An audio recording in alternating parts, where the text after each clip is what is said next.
Adu was sick. The drumming in his head threatened to split his brains. The drum was close to his eyes. The, the eyes themselves refused to close. Every time he attempted to close them, they burned as though paper was stuffed behind the retina. Yet when they were open for too long, they threatened to pop out of their sockets. It was already daybreak, and he knew his auntie would soon call him. He placed the back of his palm on his forehead. It was warm. Ado moaned softly. He tried to sit up on his mattress, but he could see the room turning around. He began to shiver. Then he heard the squawking of a door, followed by footsteps. The violent rapping on his own door echoed through his head. Adu, Adu, Adu, silence! He knew it was his auntie. He felt all more. He felt all the more sick. Auntie, he responded feebly. Fie, fie, can't you see it is daybreak? Do you want me to go to the stream and bring you water? If you don't get up right now, you will see what will happen to you. Adu heard the footstep going back the same way he came. He tried to get up, but everything went dark, and he fell sprawling on the edge of the mattress. Unable to regain his balance, he fell on the bare cement floor. The effect of the fall numbed his head. He could hear people rushing fast past his window. They were going to the stream. He must try to join them if he wanted to escape the wrath of his auntie. He made another attempt to get up. Holding onto the wall for support, he stood still for some time. The dancing wall began to steady. He was about to hold onto the handle of the door and turn the knob when he heard footsteps across the yard. This time they approached fast. He hung onto the wall and waited for the worst. The force of Kuma's weight against the door threw it open, hurling the woman into the room. "Stupid beast!" she yelled at Adu, striking his head with a fist. "You're still standing here. Who do you think should go to the stream? Who? Get out of here and let me have a peace of mind. A fool like you?" She paused for breath. "And you must fill the tank before you can leave this house today." She stormed out of the room.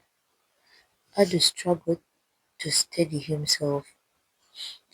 The thud in his head seemed to give way to a lump in his heart. When the lump broke, it did not split tears from his eyes. Instead, it revealed his whole hatred for his auntie, the woman who had become a thorn in his flesh.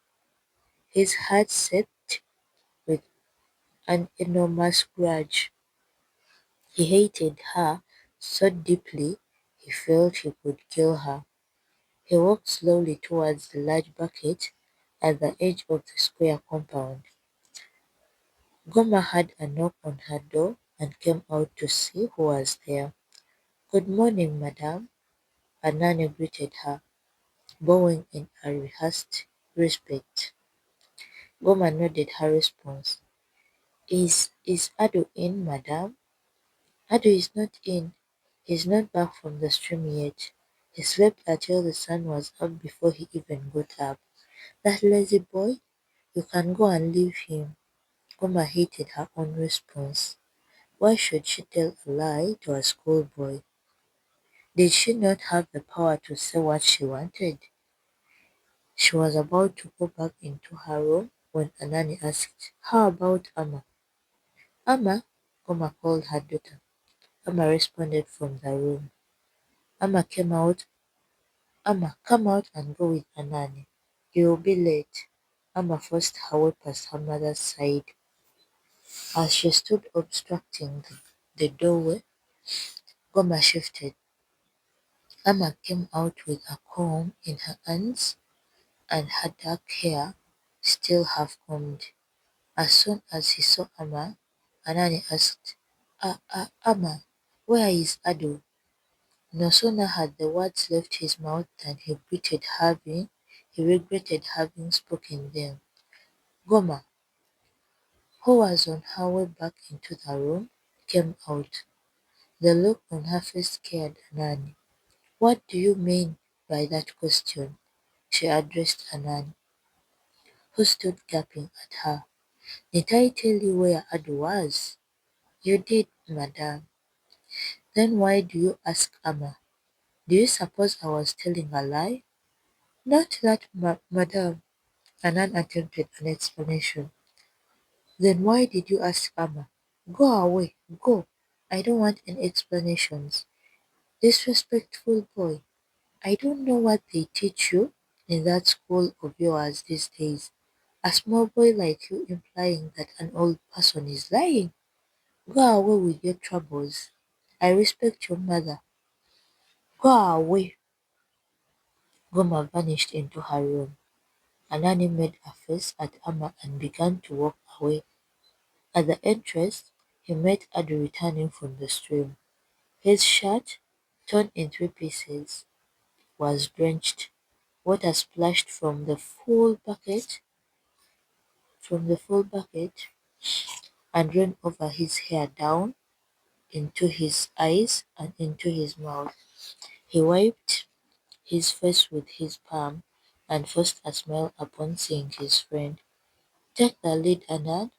I'll be following soon, Adu said and entered the house. Ofo recalled the last name in the register. Without waiting to hear the response, he tickled present.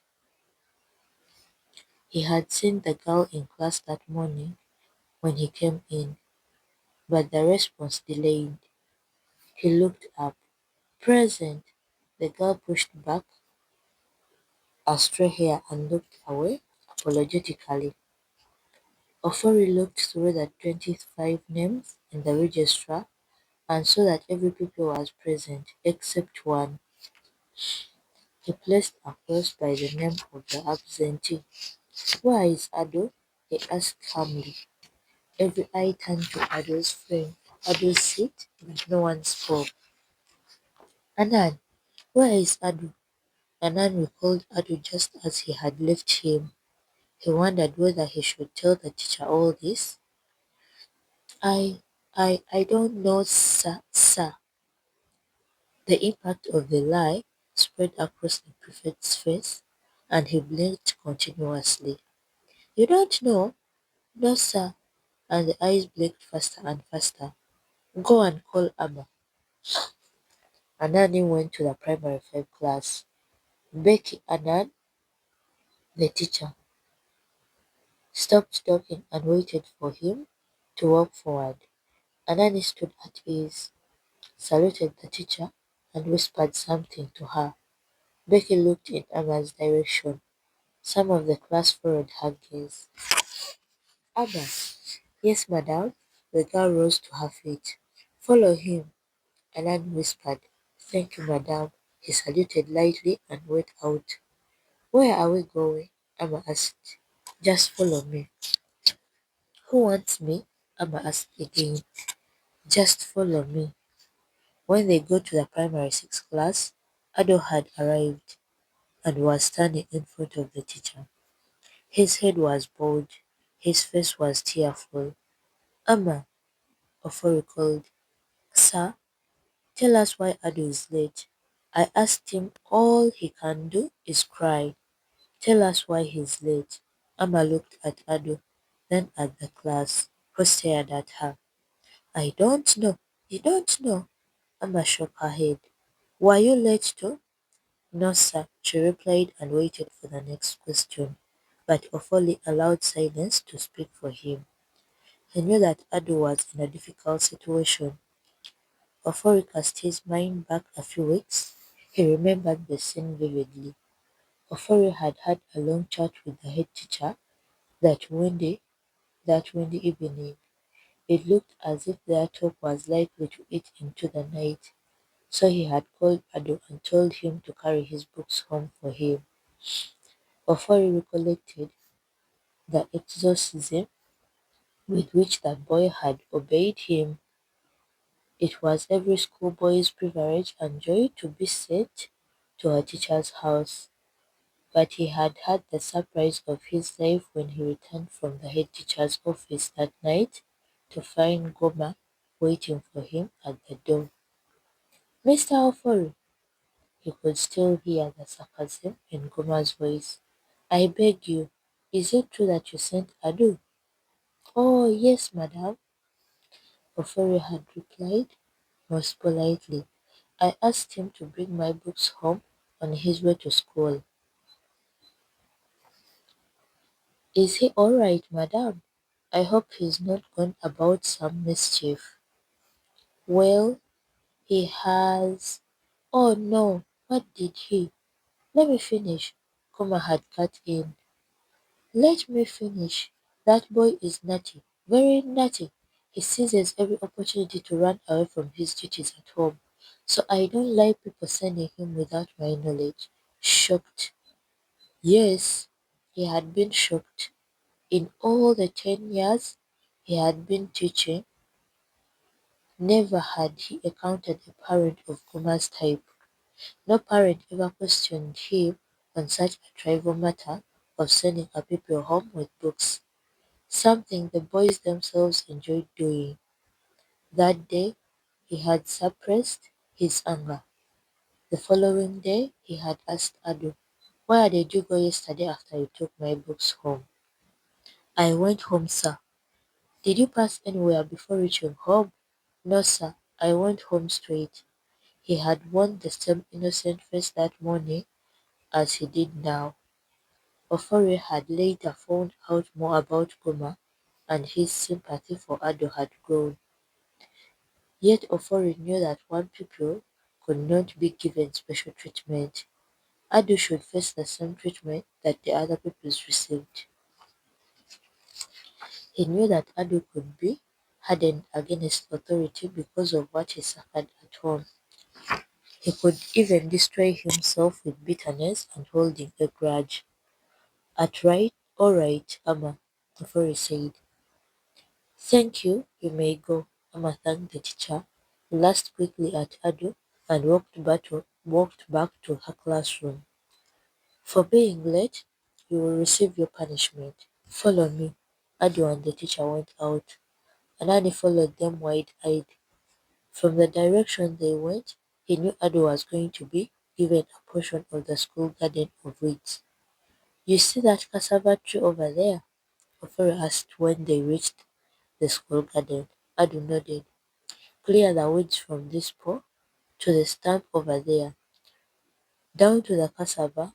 You will do this during the lunch break. Yes, sir. Then in a friendly tone, Teacher Ofori asked, why were you late, Ado? I went to the stream 5 times today because my auntie told me that unless the big drum was filled, I couldn't come to school. Ofori nodded. Was it a punishment? He asked. I don't know, sir. I had a headache during the night, so I waited a bit before I could get up from the bed. Ofori looked at the boy standing before him. Ado's eyes were protruding, and his khaki shorts had sunk to below his waist. His arms were thin, and his hands looked frail beneath the short sleeves of his white shirt. In a situation like this, Ofori would rather have chosen the spirit of the law than the letter, but he was convinced that Adu needed genuine discipline to counteract the false one he seemed to be receiving from his aunt. He decided to keep an eye on the boy. He turned to go, but remembered something else. Don't punish those pupils by making them work in the school garden, the head teacher had said at the staff meeting one day. If you do, you teach them to hate farming. And the worst harm you can do a person is to make him hate to work in the farm. Listen, Ado, Ofori said, remember that this is not a punishment. Do it not as a punishment, but as a lesson. Gardening is part of the school curriculum. Do you understand? Yes, sir. As soon as the bell for closing rang, shouts of jubilation sounded in all the classes. It signaled the close of the day. Time to go home. For the majority of the pupils, this bell was the hammer that broke their chains for the day. Until the next day, they were free from class work, difficult mathematics, spelling drills, and above all, the canes of tough teachers. That it was Friday increased the excitement until they returned to the prison of the classroom on Monday.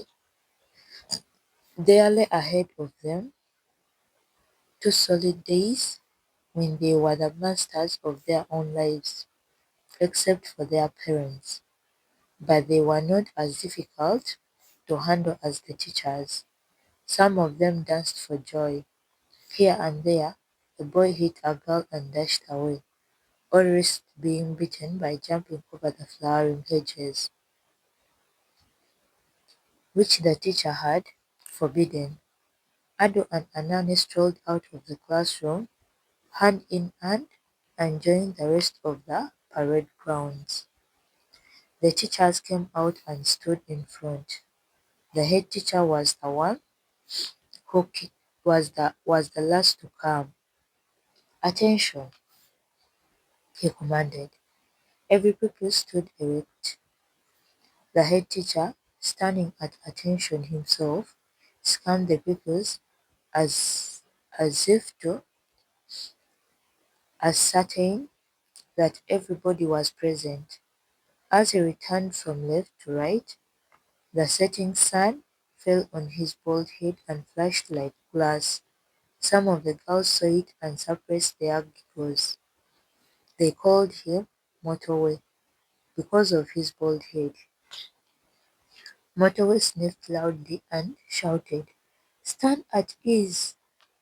The pupils stood with legs apart and stared at him, expecting the next command. "Attention!" They obeyed. "At ease! Attention! At ease!" Now the day is over. The voices rang out in chorus. Some too high, others too low, in their visual discordant croaking, but they sang with vigor. Now the day is over, now is drawing nigh. Shadows of the evening, still across the sky. What followed next was the usual routine: the national anthem, the Lord's Prayer. Eyes open, the boy could close his ears and go through the traditional sequence without missing anything out. "Any announcements?" Motorway asked, turning to the teachers behind him. Most of them shook their heads. He heard footsteps from the girls' section and turned to look. It was the girls' prefect. Motorway sniffed noisily, pushed his glasses up his oversized nose, and gazed at Mary as she came along. Her starched and neatly pressed blue uniform flapped on her thighs as she went forward. Dark in complexion, she stood a few inches taller than the head teacher. All eyes turned to her as she approached Motorway, a piece of paper in her hand. Motorway stretched out his hands to take the paper, but Mary stopped for a moment, a bit nervous. "It's for Miss Annan," the prefect said. "Okay, for you, Becky," Motorway shouted to the only female on his staff. Becky Annan came a few steps forward and took the piece of paper from the girl. While she read, Mary leaned towards her and whispered something into her ear. "It's the PE thing," Becky told the head teacher, who was waiting to hear what it was about. The results of the performance test of the week from the girls' side. "Oh, yes," Motowe said, pushing up his glasses and standing aside of Becky to address the school. During the week, marks were awarded to or deducted from every section for good performance or wrongdoing by pupils in that section. The marks were for neatness, punctuality, brilliancy in class, creativity and sports. Every Friday, these marks were compiled and the results announced. "Now listen to the results of this week's performances," Becky said in her usual calm voice. At 24, Becky knew her small world well. She talked with confidence and was conscientious, which was why the head teacher liked her. The attractive Becky Annan made heads turn whenever she passed by. When Becky had finished announcing the results, Motorway took over. "Attention!" he shouted. The pupils obeyed. Left turn. There was a little pandemonium. Some of the pupils turned right instead, saw their colleagues facing left, and turned to correct their mistake. Right turn. This time, almost everyone got it right. About turn. The commotion followed. Right turn, left turn, about turn. The confusion ran high as everyone turned wherever he pleased.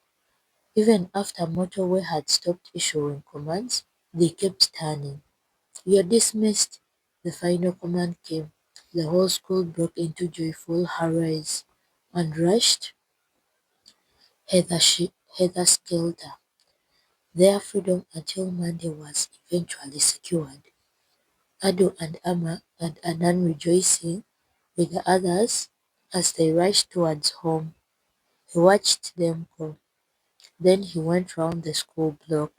He picked up a machete from under the hibiscus flowers and headed towards the school garden. Becky Annan packed her books as if ready to go home, but she lingered a while. A few of the girls were still arranging their things in the class. She waited. When they left, Becky sat down, rested her head on the table and allowed her mind to wander. Ofori? Yes, that was the man who occupied her mind. Until a year ago, she hadn't thought there was her type of man in the school. But now she couldn't take her eyes off Ofori. So strong-willed, intelligent, lovely, but since when? Ofori hadn't struck her as attractive until very lately. "Becky, what has happened to you?" No one dared approach Becky more than once with anything to do with love. Some of the teachers had given up making advances towards her. She knew how to discourage them, like Afram, the class 3 teacher. From the way the man used to gaze at her, she knew that she too had been captivated. But unlike most of the others, Afram dared to visit her in her house. As soon as she saw him, she knew how to deal with him. She prepared him a lunch. Then as they sat down to talk, she pulled her album from under the table and went through with him. "And who is this?" Afram asked. "Oh, that is my brother, my father, another brother, a former mate of mine from the secondary school." Afram looked at her. "Oh, well," she said, "to tell you the truth, he's my fiancé." That settled Afram for good. Men were funny, Becky smiled. But perhaps she wasn't so clever after all. For without warning, without struggling, calmly, Ofori had hinted her at. He had captured her mind and heart. A tutor at college used to say, love is not a thing of the mind, but of the heart. Your heart can detect, dictate, and your mind will obey. Becky never believed that. To her, was a thing of both the mind and the heart. She used to argue that if her mind said no to love, then her heart had no choice but to say no too. Her opinion had not changed.